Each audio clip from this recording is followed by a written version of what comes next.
It is the late 1300s. You have spent the last 3 years training to become a knight, which mostly involved getting beaten with wooden swords by older men who found your suffering mildly amusing. You have learned to ride a horse that actively dislikes you, to carry a lance that weighs more than your younger sibling, and to sleep in full armor because someone told you it builds character.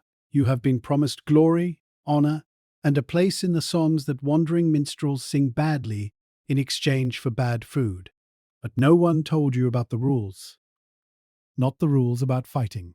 Those are simple. Hit the other person before they hit you. Try not to fall off your horse in front of anyone important.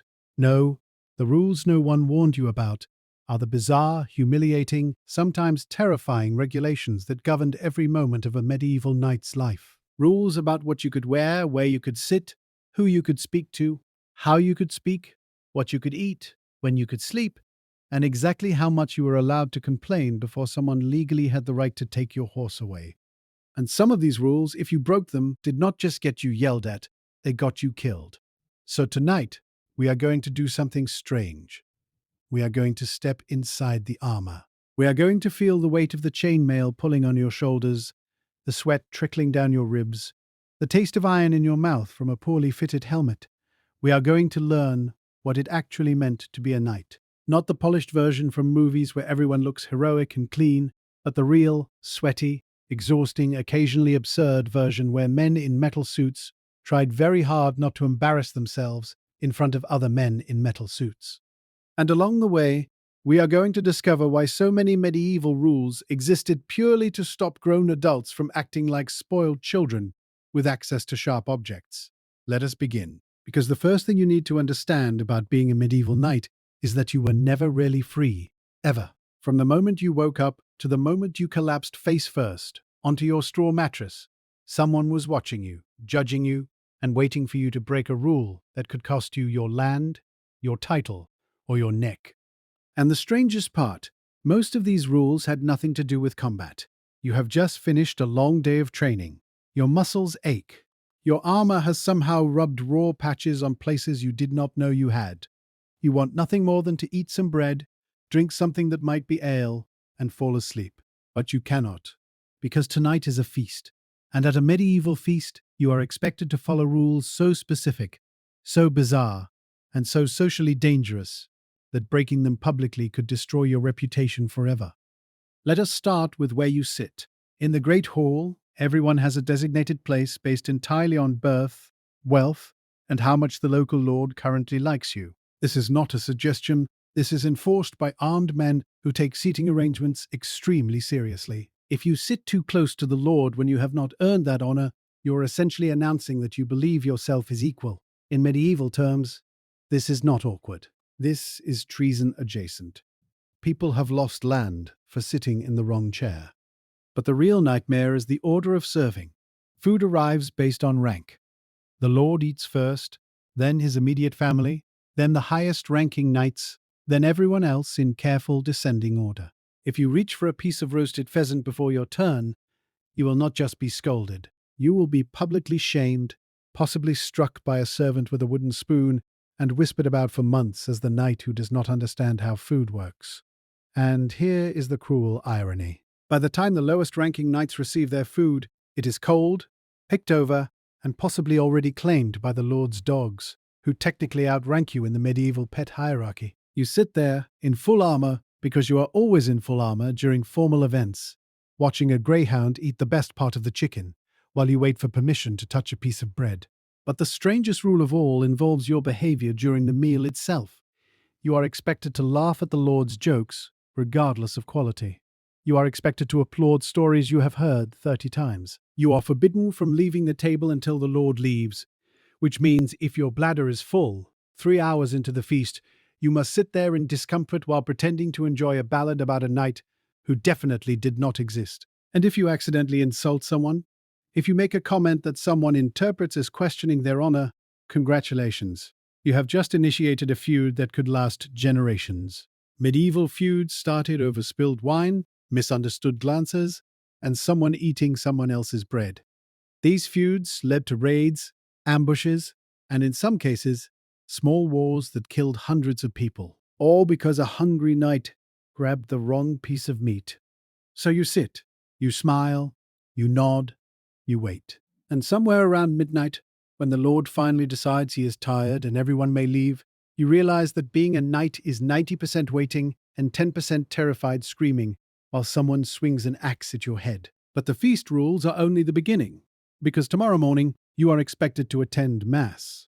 And this is where things become genuinely strange.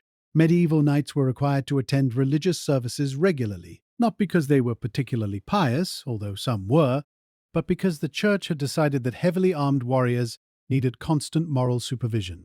The logic was simple.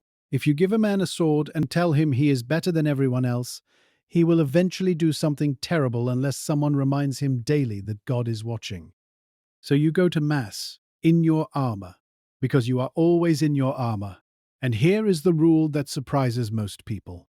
During the service, you are not allowed to touch your sword at all. The sword must remain sheathed. Your hand cannot rest on the hilt. You cannot adjust it. You cannot even look at it too long. The church considered reaching for a weapon during Mass such a severe offense that knights could be excommunicated for it. Excommunication meant you were no longer considered a Christian. It meant no one could talk to you, trade with you, or help you. It meant your soul was damned unless you performed extreme penance. And yet, knights kept touching their swords, out of habit, out of nervousness, out of the simple fact that the thing was strapped to your hip and your hand naturally fell there when you stood still. Priests watched for this constantly. There are records of knights being dragged out of churches mid-service because their fingers brushed against the pommel of their sword during a boring sermon. They would then have to walk barefoot to the nearest cathedral, wearing only a wool shirt, carrying their own saddle, to beg forgiveness from a bishop who had probably seen this exact thing happen 100 times. But the most dangerous religious rule involved what you could not say during confession. If you confessed to a sin that involved violence against the church, against a priest, or against another knight under specific circumstances, the priest was legally required to report you to the local lord. The seal of confession did not apply to knights. The church decided that protecting society from violent men was more important than protecting their secrets. So you confessed carefully. You confessed vaguely. You confessed to being angry rather than angry enough to put a sword through someone's face. And everyone knew you were doing this. The priests knew. The lords knew. The other knights knew. It became this elaborate medieval dance, where everyone pretended confession was meaningful, while also acknowledging that no knight in his right mind would ever tell the truth about anything important. This is the thing about medieval rules. They were almost never followed perfectly, but the consequences for breaking them were so severe that everyone developed elaborate workarounds. Honest systems became performances. Genuine belief became strategic piety. And somewhere in the middle, knights learned to look holy while thinking about lunch. Now let us talk about something even stranger. The rules of clothing. You might think a knight could wear whatever he wanted under his armor. You would be wrong. Medieval sumptuary laws dictated exactly what colors, fabrics, and styles each social class could wear. Knights occupied a specific tier. You could wear wool, linen, and leather. You could wear fur, but only certain types. You could wear red and blue, but not purple, because purple was for royalty. You could not wear silk unless you had special permission. You could not wear gold thread unless you were attending a tournament hosted by a prince. And here is the part that made knights furious. You could not mend your own clothes. Tailoring was considered a woman's job. Men who sewed were mocked. Knights who tried to fix a torn tunic would be laughed at by their peers and possibly reported to their lord for behaving in an unmanly manner. So you walked around with torn, stained, muddy clothing because you were waiting for a woman in your household to fix it, and she was busy with 17 other tasks, and your tunic had been ripped for 3 weeks, and everyone could see your dirty undershirt every time you moved your arm. The irony was almost cruel. Knights were expected to look impressive at all times. Your appearance reflected on your lord, on your family, on your entire household. But you were legally and socially prohibited from fixing your own problems. So you stood there in your torn, stained, slightly smelly tunic, wearing your carefully polished armor over it, hoping no one looked too closely at the gap under your arm, where the fabric had completely given up. But the strangest clothing rule involved your helmet, specifically when you were allowed to remove it. In the presence of your lord, you could not wear your helmet. This seems logical. Helmets obscure your face. Your lord needs to know who you are. But the rule extended further. In the presence of any noble of higher rank, even if you were actively fighting, you were supposed to remove your helmet when addressed. Imagine being in the middle of a battle, blood pounding in your ears, arrows flying past your head, and someone shouts that the Duke wants to speak with you. You have to take off your helmet. You have to reveal your face. You have to look the Duke in the eye while an enemy archer is definitely aiming at your now exposed head. Knights hated this rule. They found ways around it. Some had their helmets painted with their heraldry so clearly that everyone knew who they were, without removing anything. Some simply pretended not to hear when someone called their name. But the rule existed, and occasionally, a knight too slow to remove his helmet found himself in serious trouble for what the Lord interpreted as disrespect. Respect, in medieval society, was not a feeling. It was a performance. And every performance had rules. Now we arrive at the most dangerous category of medieval knight rules, the rules of the road. When you traveled as a knight, which you did constantly because your land was rarely where your lord needed you to be, you had to follow regulations that would seem absurd today. You could not ride through certain forests without permission because those forests belonged to the king and were reserved for royal hunting. If you were caught riding through a royal forest with your weapons visible, you could be fined, imprisoned, or have your horse confiscated. Your horse, which was worth more than your entire village, taken away because you took a shortcut. You could not cross certain bridges without paying a toll. Not a small toll. A toll calculated based on how many horses you had, how many men accompanied you, and whether you looked like you could afford more. Toll collectors were notoriously aggressive. They carried weapons. They had legal authority to stop any traveler and demand payment. Knights, despite their armor and swords, were not exempt. If you refused to pay, the toll collector could summon the local sheriff, who could summon 20 armed men, and suddenly your journey was delayed by 3 days, while you argued over what amounted to a few pennies. But the strangest travel rule involved hospitality. If you arrived at another knight's castle and requested shelter for the night, that knight was legally required to house you. This was an ancient custom rooted in the understanding that everyone traveled and everyone needed help eventually. However, there was a catch. You could only stay for 1 night. If you stayed for 2 nights, you were considered a guest. If you stayed for 3 nights, you were considered a dependent. If you stayed for 4 nights, you were considered part of the household, which meant you owed loyalty to your host, which meant you could not leave without permission. Knights exploited this constantly. They would arrive at a castle on the evening of the first day, stay the night, leave the next morning, ride in a circle, and return that evening to request shelter again. Technically, it was a new request. Technically, they had not stayed 2 consecutive nights. The hosts knew exactly what was happening. Everyone knew. But the rule was the rule, and as long as you left the property before sunset and returned after sunrise, you were legally in the clear. This is the medieval mind at work. A system of rules so specific, so loophole-ridden, so dependent on exact wording and technical compliance, that it resembled a legal version of chess played by people who would absolutely stab you if you touched their horse. But we have not reached the truly bizarre rules yet, because now we must discuss what happened when knights were not traveling, not feasting, not praying, but actually doing the thing they were supposedly trained for: fighting. You would assume that combat rules are simple. Kill the other person before they kill you. But medieval warfare was governed by a complex code of conduct that knights ignored when convenient and enforced viciously when it benefited them. The first rule of knightly combat was that you could not kill another knight who had surrendered. Once a knight raised his hands, removed his helmet, or shouted, "I yield," you were legally and morally required to stop attacking him. You could capture him, you could ransom him, you could take his horse, his armor, his weapons, and everything he carried, but you could not kill him. This seems civilized until you understand why the rule existed. Knights were expensive. A captured knight could be ransomed for enormous sums of money. Killing him meant losing that money. The rule against killing surrendered knights was not about mercy. It was about economics. Knights were investments. You did not destroy investments. You extracted value from them. The second rule was that you could not attack another knight from behind. This was considered cowardly and dishonorable. But again, the real reason was practical. Armor was weakest in the back. A blow to the back of a helmet or the gap between shoulder blades could kill instantly.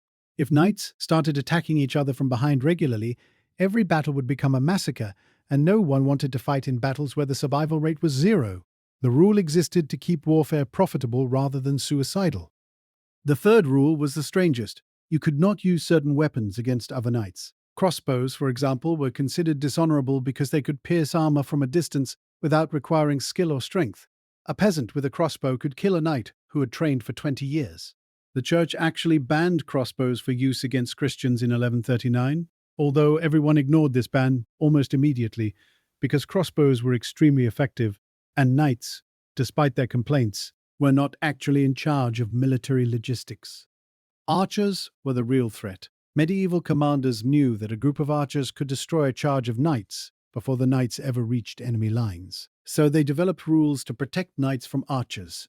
Knights could not be shot at while they were putting on their armor. Knights could not be shot at while they were helping wounded comrades. Knights could not be shot at while they were surrendering. These rules were never followed. Archers shot at knights constantly, at every opportunity, because archers understood that the only thing protecting them from armored warriors on horses was the distance between them and the sharp point of a lance. And the knights knew this. They knew the rules were fiction, but they pretended the rules mattered, because pretending made the world feel less chaotic. Pretending gave them a story to tell themselves while they rode towards certain death. Now we arrive at perhaps the most humiliating rule medieval knights had to follow. The rule about crying. Knights were not allowed to cry. This seems obvious. Warriors do not weep, but the medieval version of this rule was specific, enforced, and genuinely cruel. A knight could cry for 3 reasons only: the death of his lord, the death of his king, or the complete destruction of his homeland. That was it. If you cried because your friend died, you were weak. If you cried because you were in pain, you were weak. If you cried because you were scared, and knights were always scared because warfare is terrifying, you were not just weak. You were considered unfit to carry a sword. The enforcement mechanism was social. Other knights would mock you. Your lord would lose respect for you. Your family would hear about it and be ashamed. Women would refuse to marry you because crying knights made bad husbands. The pressure was immense, so knights learned to suppress everything. They learned to laugh at pain, to joke about fear, to turn every injury into a story about how they barely noticed being stabbed. This did not make them stronger. It made them stranger. Medieval knights developed coping mechanisms that ranged from dark humor to obsessive cleanliness to sudden bursts of extreme violence against inanimate objects. There are records of knights punching walls until their hands broke, screaming into helmets, and throwing saddles across stables because they could not express normal human emotions without being punished. And the irony? The same society that forbid knights from crying also required them to be deeply emotional in specific contexts. You had to weep dramatically at your lord's funeral, or people would assume you did not care. You had to express passionate devotion to the Virgin Mary, or people would assume you were not truly faithful. You had to perform grief, perform love, perform loyalty, all while suppressing the actual feelings that made you human. It is exhausting to even describe. But the strangest rule of all, the rule that modern people find almost impossible to believe, involves what knights were not allowed to say. Specifically, knights were forbidden from telling the truth about certain things. If your lord asked you whether his plan was good, you could not say no, not directly. You could suggest improvements, you could express concerns, you could ask clarifying questions, but you could never look your lord in the eye and say, "This plan will get us all killed." That was considered insubordination. That was punishable by fines, demotion, or in extreme cases, execution for treason.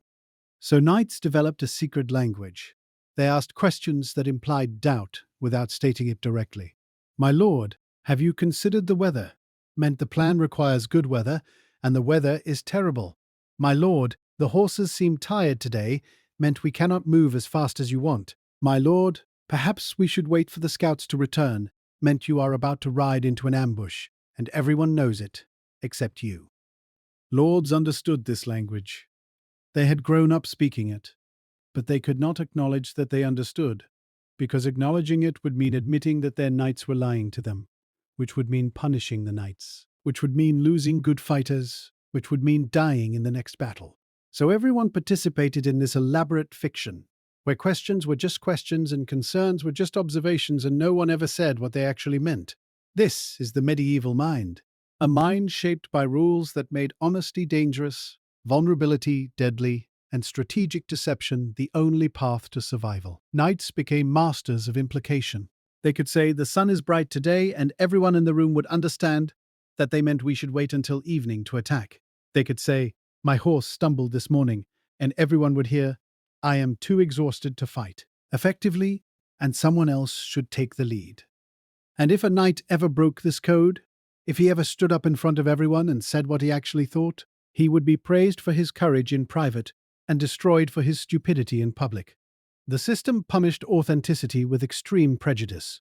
Now we must discuss something even darker: the rules about prisoners. When a knight captured another knight, he gained a valuable asset. Prisoners could be ransomed for money, traded for favors, or released in exchange for promises of future loyalty. But there were strict rules about how prisoners had to be treated. You could not starve them, you could not torture them, you could not keep them in chains unless they had attempted to escape. You had to provide them with clothing, food, and shelter appropriate to their rank. Knights hated these rules. Prisoners were expensive, feeding an enemy knight for months while waiting for his family to pay the ransom cost, more than the ransom itself sometimes. So knights found creative workarounds. They would imprison knights in uncomfortable but technically not torturous conditions: cold towers, damp cellars, rooms with no furniture.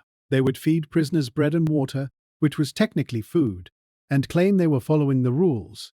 The prisoners, of course, did the same thing when their situations were reversed. Everyone understood that the rules existed to prevent the worst abuses, not to ensure comfort. And everyone understood that complaining about your treatment would only make your captor angry, which would make your treatment worse, which would make your life shorter. But there was one rule about prisoners that knights never broke. You could not kill a prisoner after accepting his surrender. Ever. This was the one line that, if crossed, would destroy your reputation so completely that no other knight would ever surrender to you again. And if no one surrendered to you, you could not take prisoners. And if you could not take prisoners, you could not make money.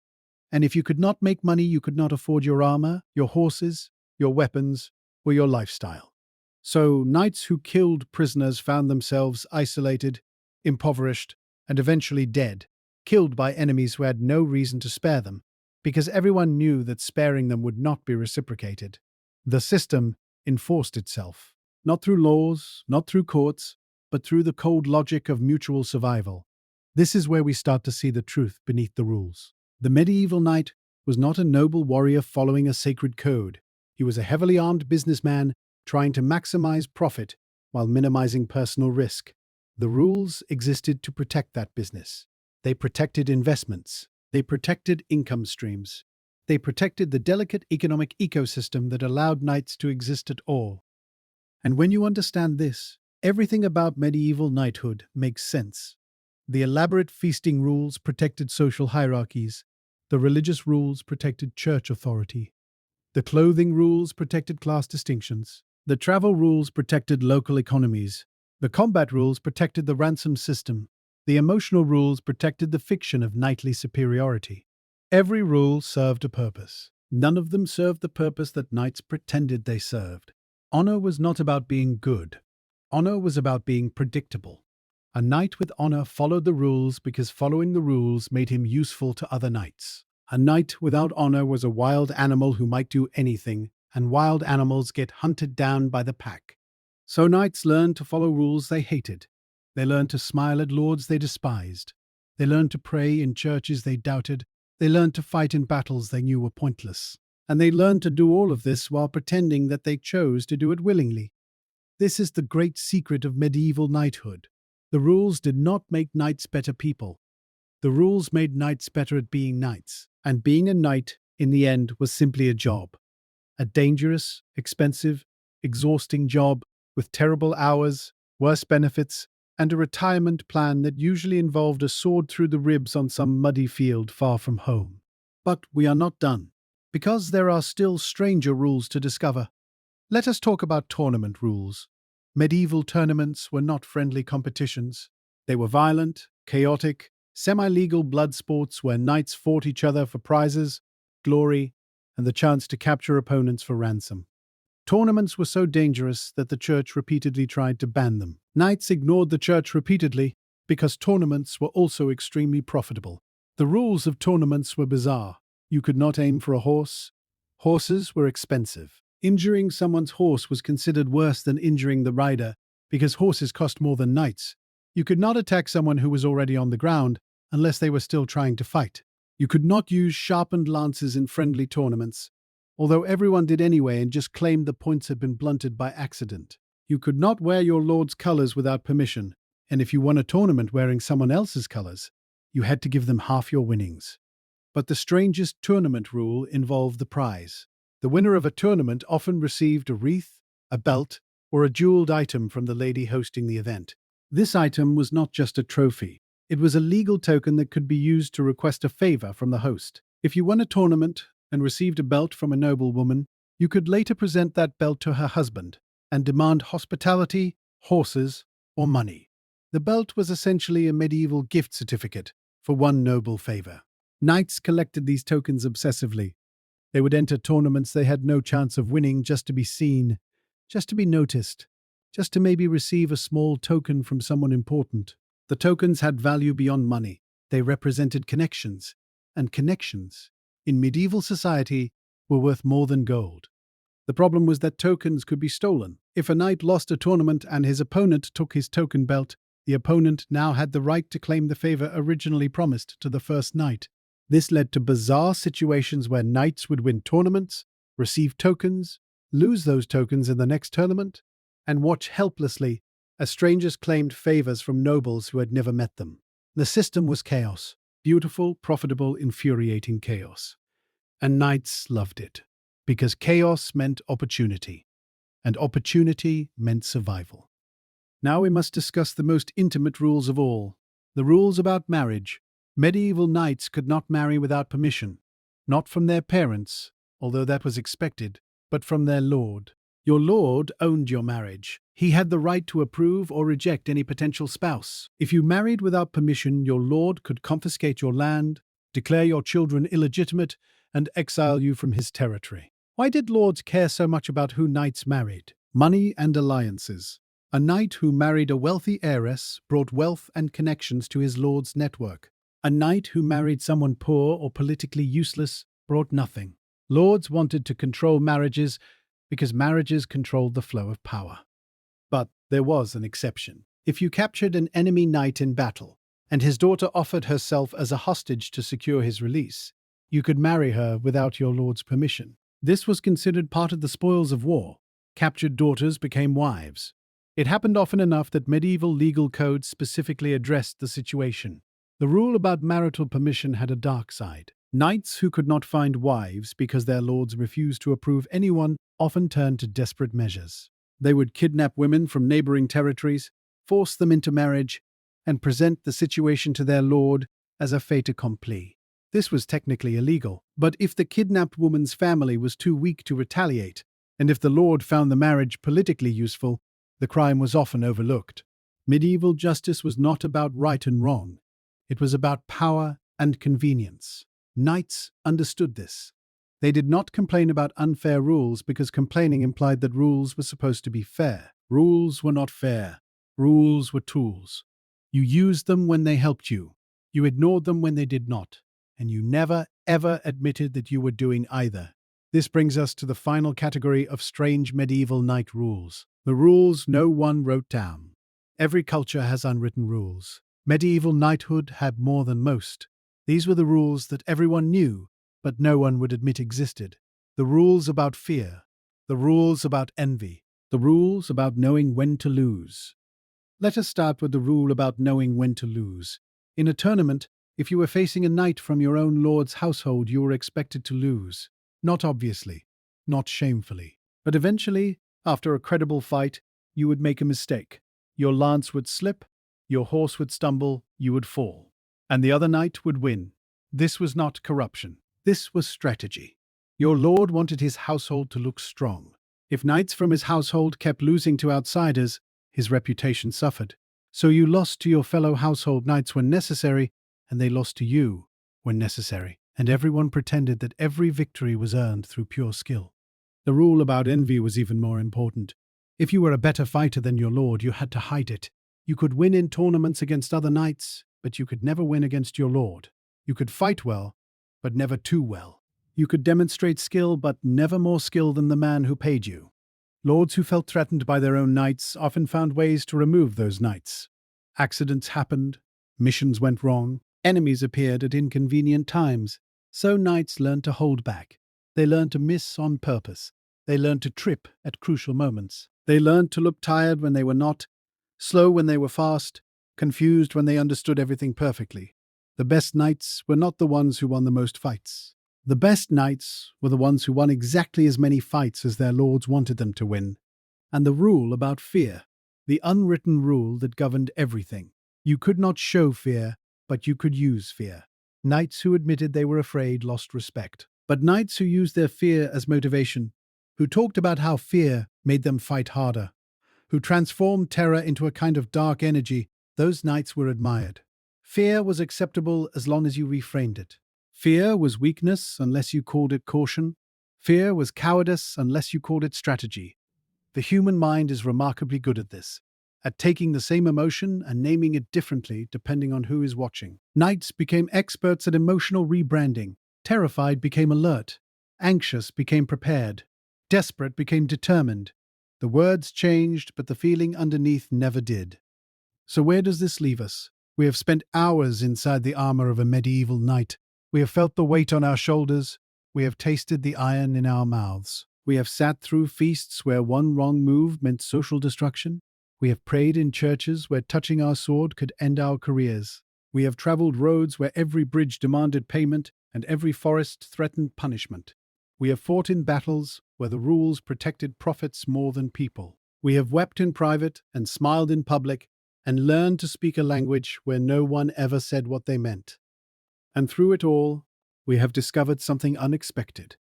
Medieval knights were not so different from us. They followed rules they hated because breaking them cost too much. They performed emotions they did not feel because society demanded performance. They told lies that everyone understood were lies because the truth was too dangerous to speak aloud. The armor changes, the weapons change, the specific rules change, but the human beneath the helmet remains remarkably consistent. Afraid, ambitious, desperate for approval, terrified of rejection, trying to survive another day in a world that does not care whether you live or die. The knights are gone now. Their castles crumble. Their armor rusts in museums. Their names appear in books that almost no one reads. But the rules they followed, the strange, arbitrary, sometimes cruel rules that governed their lives, those rules did not disappear. They just changed shape. They became corporate policies and social expectations and unwritten codes of behavior that we follow without thinking, without questioning, without even noticing that we are following them at all. You are wearing armor right now. You just cannot see it. You are following rules right now. You just never read them. And somewhere, in some dark corner of your mind, you know that if you broke those rules, if you spoke the truth that everyone else is pretending not to see, the consequences would be swift and severe. You are not so different from the knight in his heavy helmet, sweating through another feast, laughing at another bad joke, waiting for permission to leave. The rules changed, the game did not.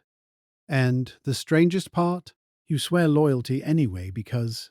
You swear loyalty anyway because what else are you going to do? Walk away? Into what?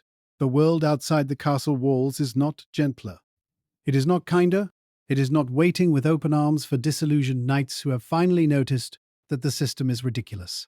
The world outside is full of bandits who will kill you for your boots, peasants who will hide from you because they assume you want to take their food, and other knights who will absolutely report you to your lord for disloyalty because reporting you makes them look better by comparison.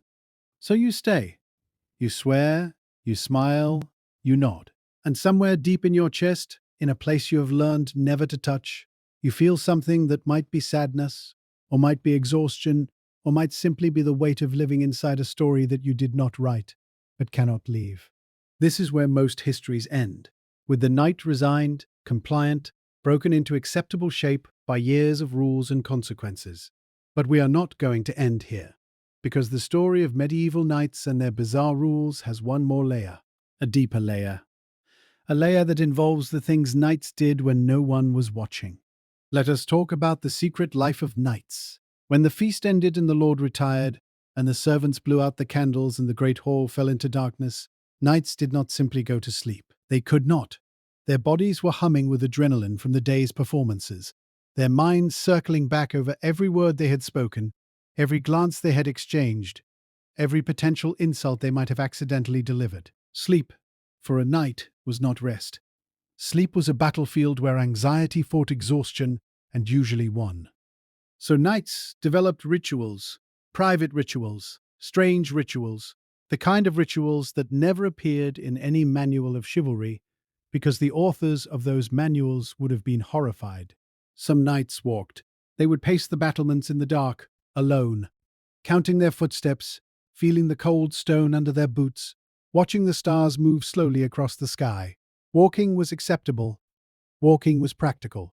Walking could be explained as checking the defenses, ensuring the guards were awake, performing the duties of a responsible warrior. But everyone knew that knights who walked the battlements at night were not checking anything. They were trying to quiet their own minds. Other knights wrote. Not official letters, although those existed too, but private journals written in code or in languages their lords did not understand. These journals contained the truths that could never be spoken aloud. Complaints about specific lords, fears about specific battles, dreams about specific women, and occasionally confessions of things they had done that would have destroyed them if anyone found out. Very few of these journals survive. Knights burned them before going into dangerous battles, not wanting their secrets to fall into enemy hands.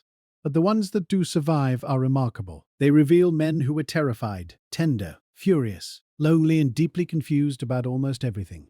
They reveal knights who questioned their faith, doubted their lords, hated their armor, and dreamed of farming. They reveal human beings trapped inside the performance of knighthood.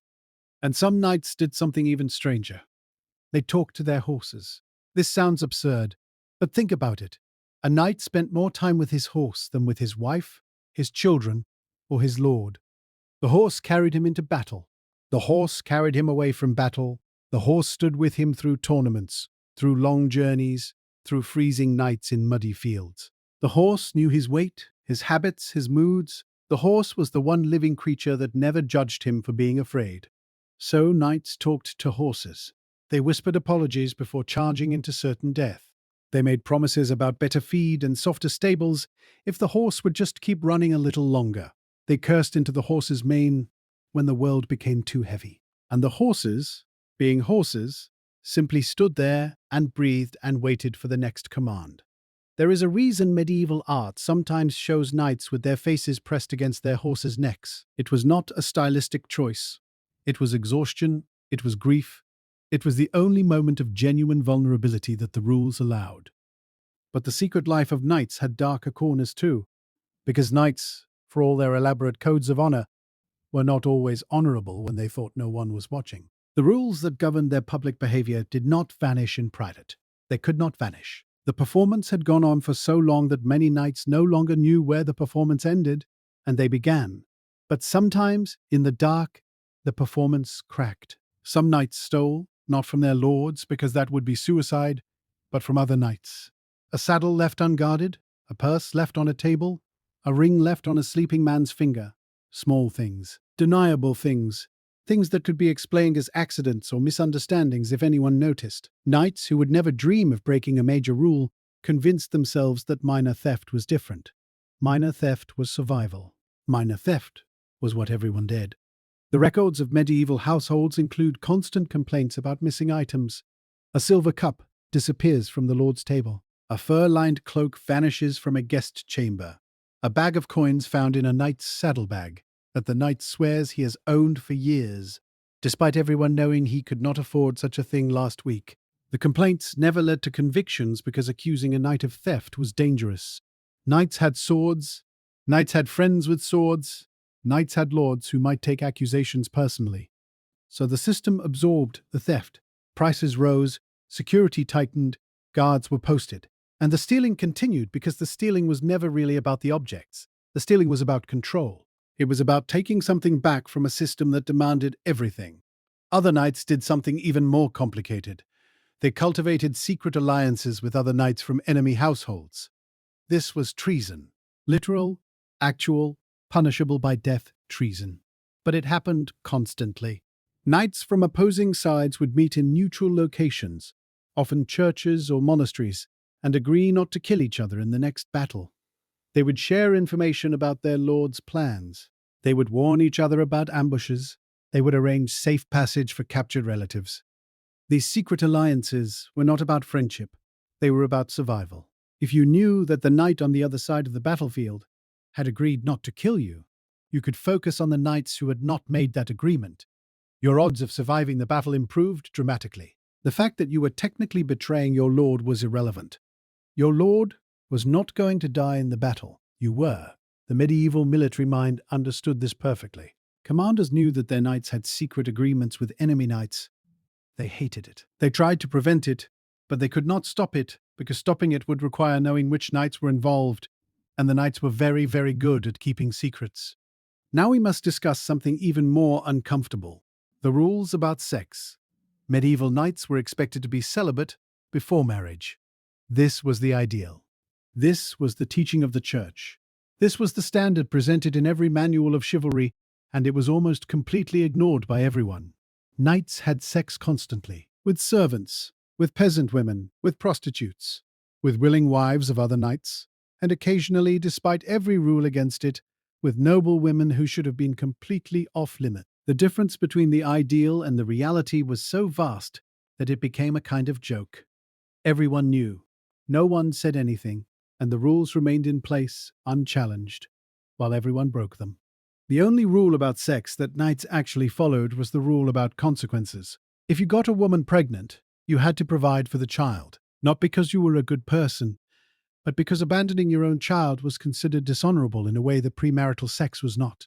The child, of course, would be illegitimate. The child could not inherit your title or your land, but the child existed, and you had to acknowledge that existence. Medieval records are full of knights making payments to women who had given birth to their children. Monthly payments, annual payments, payments disguised as charitable donations, or payments for services rendered. Everyone knew what these payments really were. No one asked. No one wanted to know the details. But the strangest sexual rule involved married knights. A married knight was expected to have sex only with his wife. This was church teaching. This was, again, almost completely ignored. However, married knights who were caught having affairs faced genuine consequences. Their wives could leave them. Their wives could appeal to the lord, who might fine the knight or confiscate his land. Wives, in other words, had power, not equal power, but real power nonetheless. A wife who caught her husband with a servant could make his life so miserable that he would regret the affair for years. A wife who caught her husband with another noblewoman could destroy his reputation completely. The threat of exposure kept many knights faithful, or at least discreet. And the knights who were neither faithful nor discreet, they learned to be very, very sorry.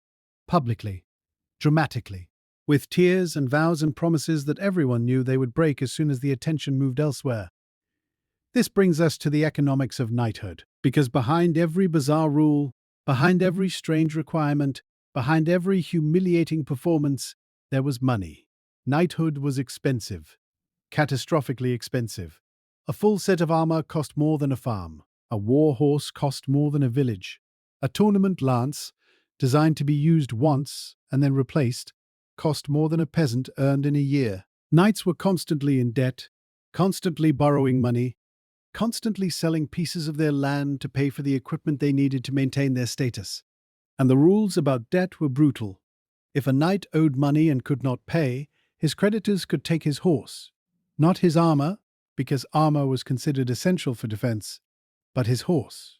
Without a horse, a knight was not a knight. He was a man in metal, standing on the ground, waiting to be killed by the first person on horseback who noticed him. Knights who lost their horses often lost their minds, descending into depression or rage, or both. If a knight owed money to his lord, the consequences were even worse. The lord could take the knight's land, the lord could take the knight's title. The lord could take the knight's children as hostages until the debt was paid. Knights who fell behind on payments to their lords sometimes found themselves serving as household guards, stripped of their status, wearing borrowed armor, eating in the servants' hall.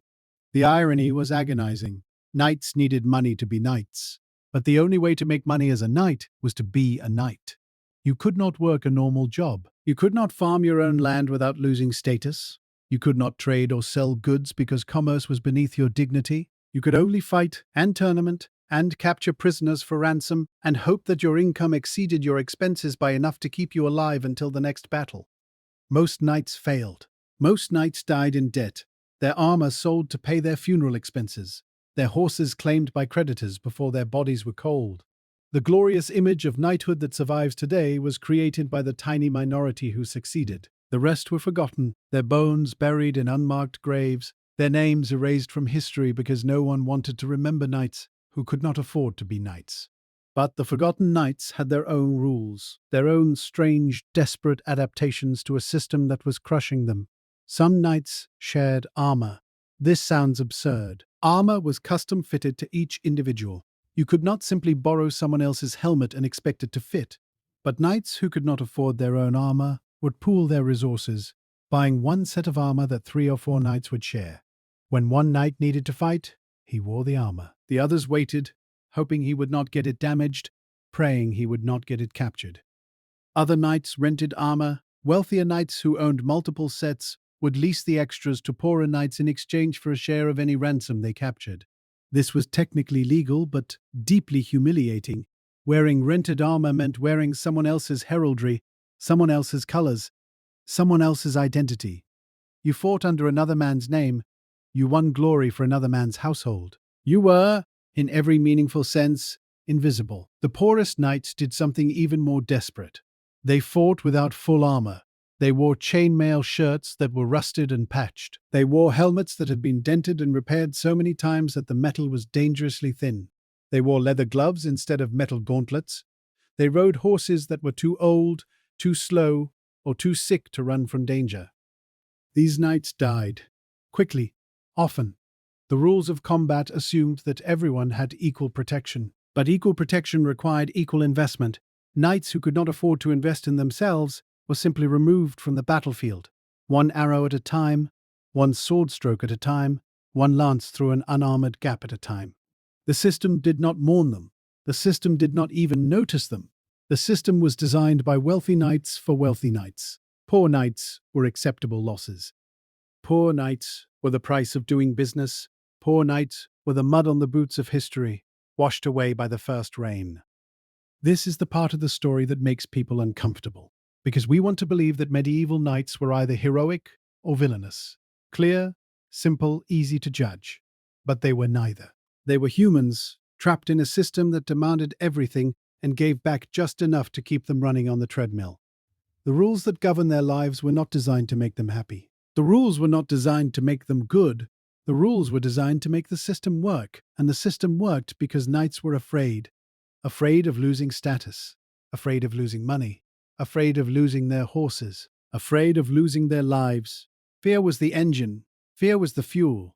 Fear was the chains that kept everyone in their designated place. And the knights knew this. They knew they were afraid. They knew the system was built on fear. But they could not say it. They could not name it. Naming fear would mean acknowledging that they had a choice. And acknowledging that they had a choice would mean acknowledging that they were choosing to be afraid, which was somehow worse than just being afraid without knowing why. So they did not name it. They called it honor. They called it duty. They called it anything except what it actually was. We have been inside the armor for a long time now. The metal is cold against our skin. The weight is pressing down on our shoulders. The helmet limits our vision, forcing us to see the world through a narrow slit that never shows us the whole picture. But we are going to take the helmet off now, just for a moment, just to breathe. Look around you. What do you see? You see a world that has changed almost beyond recognition. No castles on the horizon, no knights on horseback, no tournaments in muddy fields. The specific rules that governed medieval knighthood are gone, replaced by new rules that govern new systems. But look closer. Look at the people around you. Look at the way they perform happiness when they are sad, agreement when they disagree, confidence when they are terrified. Look at the way they follow rules they never agreed to, never voted on, never even read. Look at the way they punish anyone who steps outside the performance, who speaks the truth too loudly, who refuses to play the game. The armor changed. The person inside did not. You are still afraid of losing status. You are still desperate for approval. You are still performing emotions you do not feel, because the alternative is social death. You are still following rules that make no sense, that serve someone else's interests, that keep you running on a treadmill that leads nowhere. The knight in his heavy armor, sweating through another feast, laughing at another bad joke, waiting for permission to leave. That is not a historical figure from a distant century. That is a mirror. You swear loyalty anyway because the only thing more terrifying than following the rules is facing the darkness outside the castle walls alone.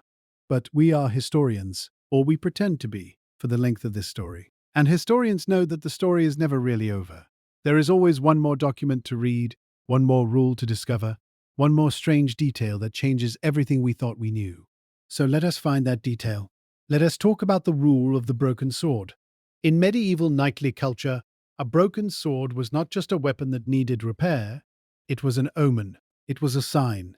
It was a message from God or fate or the universe, depending on which knight you asked. Knights who broke their swords in battle were expected to withdraw from the fighting, not because they were unarmed, but because the break was interpreted as a warning that they would die if they continued. This rule had no logical basis. A broken sword could be replaced. A knight who broke his sword could pick up another weapon from a fallen comrade. But the rule existed nonetheless, and knights followed it because following it gave them permission to survive. The broken sword was an excuse. It was a way out. It was the universe telling you that today was not your day to die, and you would be a fool to argue with the universe. Commanders hated the rule of the broken sword. They tried to ban it. They tried to shame knights who used it. But the rule persisted because it served a psychological need. Knights needed permission to be afraid. They needed permission to stop fighting when every instinct told them to run. The broken sword gave them that permission. It was a rule that allowed them to break other rules without losing honor. This is the genius of medieval culture. The rules were not a prison. They were a toolkit. You used the rules that helped you. You ignored the rules that hurt you. And when you needed to do something that all the rules forbade, you found a rule that gave you cover. The broken sword was cover. The broken sword was a lie that everyone agreed to believe, because believing it made the world survivable. There was another strange rule that served a similar purpose. The rule of the forgotten oath. Knights swore oaths constantly. Oaths of loyalty to their lord, oaths of fealty to their king, oaths of brotherhood to their fellow knights, oaths of devotion to God. The average medieval knight probably swore more oaths in a year than a modern person makes in a lifetime. And most of these oaths were impossible to keep. You could not be loyal to your lord, your king, your brothers, and your God simultaneously, because these loyalties conflicted constantly. Your lord wanted you to raid a neighboring territory. Your king had signed a peace treaty with that territory. Your brothers thought the raid was suicidal. Your God said, "Thou shalt not kill." What were you supposed to do? The answer was the forgotten oath. Knights would swear an oath, keep it for as long as it was convenient, and then simply forget they had ever sworn it. When confronted, they would express confusion. They would claim memory loss. They would insist that they had fulfilled the oath already, or that the oath had been conditional, or that the person they had sworn it to had misunderstood the terms. This was perjury. This was lying. This was, by any modern standard, completely dishonest. But in the medieval context, the forgotten oath was a survival mechanism. You could not keep all your oaths. You had to choose which ones mattered. And the ones that did not matter, the ones that had been sworn under pressure or in moments of weakness, those could be conveniently forgotten. The people you had sworn to understood this. They expected it. They did the same thing themselves. The entire system ran on forgotten oaths and unspoken agreements and strategic amnesia. Everyone knew. No one said anything. And the cycle continued. We are approaching the end now. Not the end of the story, because the story never really ends, but the end of what we can hold in our minds at one time. The end of this particular journey through the strange, suffocating, strangely beautiful world of medieval knightly rules. But before we go, let us sit with one final image. It is late at night. The castle is quiet. The fires have burned down to embers, the guards are dozing at their posts, and somewhere in a dark corner of the great hall, a knight sits alone. He is not wearing his armor. He has taken it off, piece by piece, and stacked it in a corner where it gleams dully in the dying light. His chainmail shirt hangs over a bench, still warm from his body. His helmet sits on the floor, the visor raised like a mouth frozen mid-sentence. His sword leans against the wall, the blade dark with oil and the pommel worn smooth by years of gripping. The knight is not moving. He is just sitting there, staring at nothing, his hands resting on his knees, his breathing slow and even. He looks tired.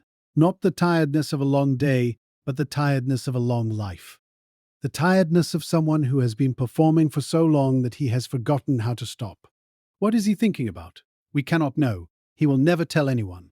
The journals that survive from medieval knights are full of practical details and careful evasions. They rarely reveal what knights thought about when they sat alone in the dark. But we can guess.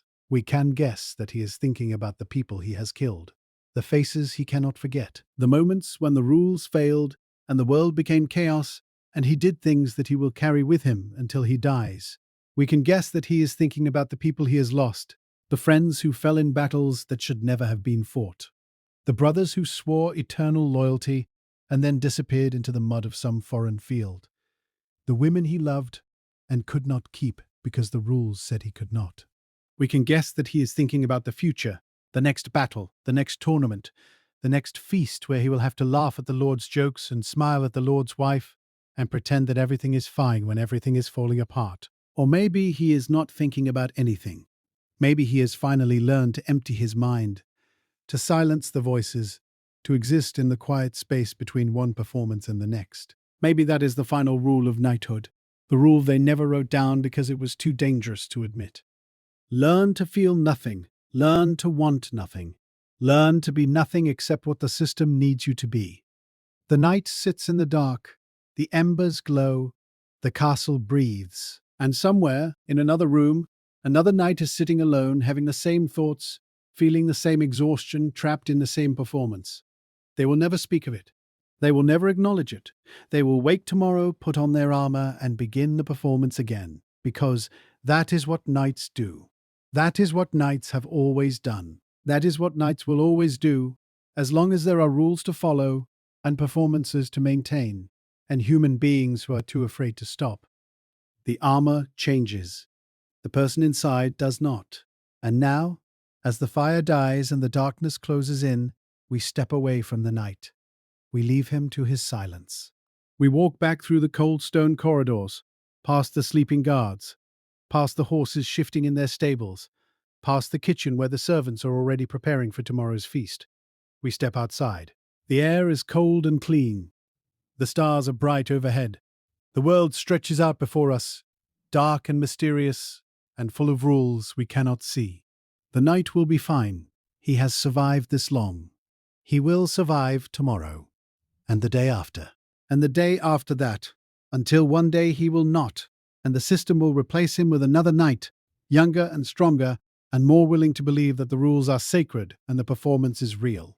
And that knight will sit alone in the dark, wondering how he got here, wondering what it was all for, wondering if anyone else feels the same way. They do. They always have. The rules did not change. The game did not change. And somewhere, in some version of this story that we will never write, a knight takes off his helmet, looks at his reflection in a polished shield, and sees not a warrior, but a human being. He does not know what to do with this realization. He puts the helmet back on, he picks up his sword, he walks toward the sound of voices. The performance continues, because the performance always continues, because stopping would mean facing the silence. And the silence, the knight has learned, is the only rule he cannot break. So here we are, at the end of this long, strange journey through the world of medieval knights and their impossible rules. We have eaten cold food at feasts where we were not allowed to speak. We have prayed in churches where touching our sword meant excommunication. We have fought in battles where the rules protected prophets more than people. We have sat alone in the dark wondering what it was all for. And we have learned something, not about knights, about ourselves. Because the rules that governed medieval knights are not dead. They are not historical artifacts to be studied from a safe distance. They are alive. They are here. They are whispering in your ear right now, telling you what to wear, where to sit, how to speak, when to laugh, and what to feel. You are following rules you never agreed to. You are performing emotions you do not feel. You are staying inside a system that you know is broken, because the alternative is facing the darkness alone. The armor changed. The person inside did not. But here is the difference. The medieval knight did not have a choice. He was born into the system. He was trained from childhood to obey. He had no vocabulary for fancant, no concept of escape, no understanding that there could be another way to live. You have a choice. You have words for everything he could not name. You have centuries of philosophy and psychology and art and science telling you that the system is not natural, not inevitable, not the only possible world. You have the ability to take off the helmet, to see the world with your own eyes, to ask the questions that knights were forbidden to ask.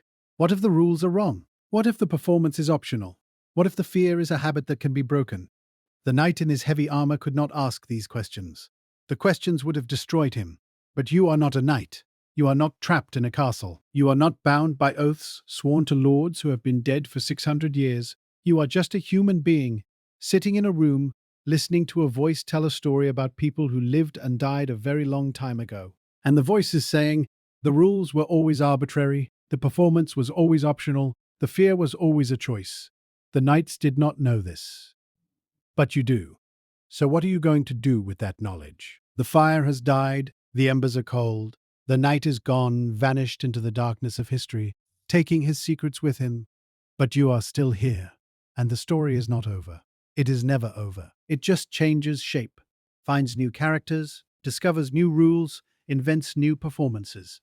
The next chapter is yours to write, whenever you are ready.